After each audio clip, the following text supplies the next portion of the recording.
facture, ça marche bien avec les feuilles d'impôt. Voilà.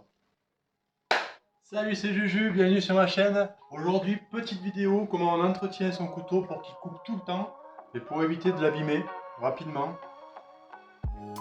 Alors le couteau, pour le laver, une petite lavette humide comme ça ou une éponge humide. Toujours à l'envers, bien sûr, on va du côté de la lame qui coupe pas et on se le nettoie comme ça. On évite le lave-vaisselle, c'est trop chaud, ça abîme un petit peu le fil. Qu'est-ce que je peux dire d'autre?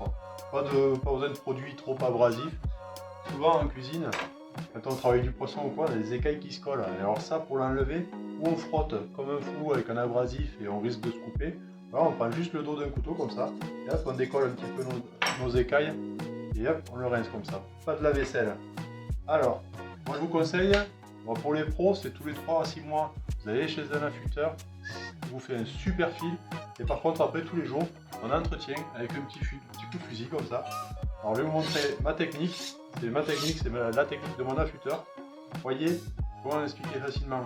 Là, en pointe, en bout de couteau, on est faible en force, et là, on a plus de force. Donc, on part du plus faible en haut là, au plus de force, pour qu'au final, on se retrouve à l'inverse, avec le plus faible en force en arrivant ici, et on a un peu plus de résistance. Du coup, ça fait qu'on a un appui qui est régulier tout le long.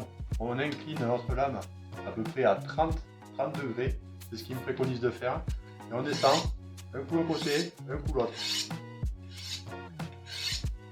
Là, il y a des petites butées, c'est pour cacher les doigts derrière. On ne tient pas le fusil comme ça, si on se loupe, on se pète le doigt. Surtout quand il sort de chez l'aiguiseur, on a un super couteau, alors là c'est très dangereux.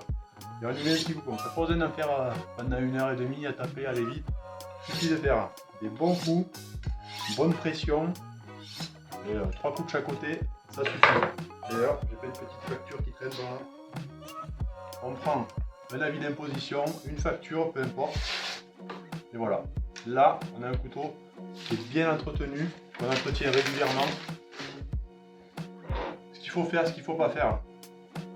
Quand on coupe nos légumes, évitez, je le fais avec le couteau à l'envers, évitez de faire ça là, pour ramasser les légumes. Alors là, le fil, il se tord.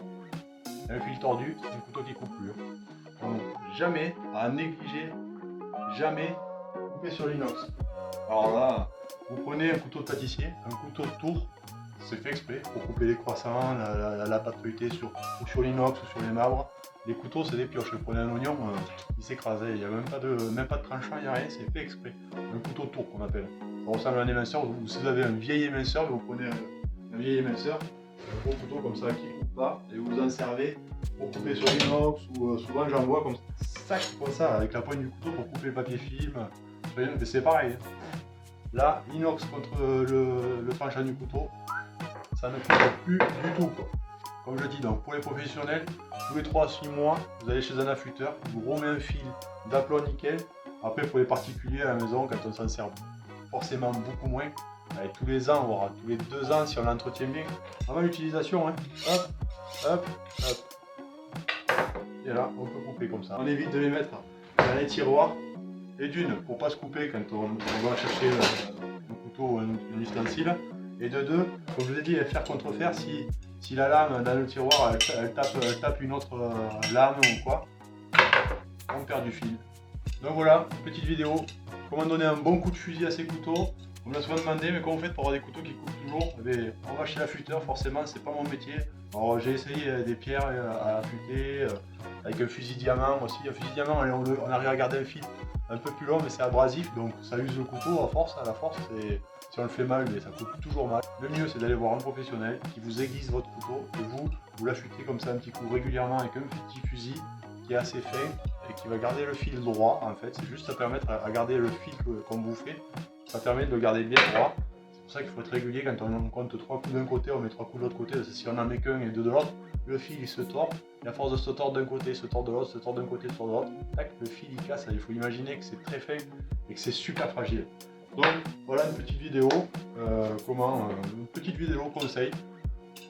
Je voulais le faire parce qu'il y a beaucoup de gens qui me disent oh mais vous avez des couteaux qui coupent bien, quand vous prenez les charlottes ça coupe bien. Mais oui, mais parce qu'on l'entretient et c'est notre métier, on aime bien travailler des couteaux qui coupent bien. Donc si cette petite vidéo t'a plu, pense à la liker, à t'abonner, à la partager. Je te dis à très bientôt pour de nouvelles vidéos, recettes cette fois-ci, et à table Juju. Ciao.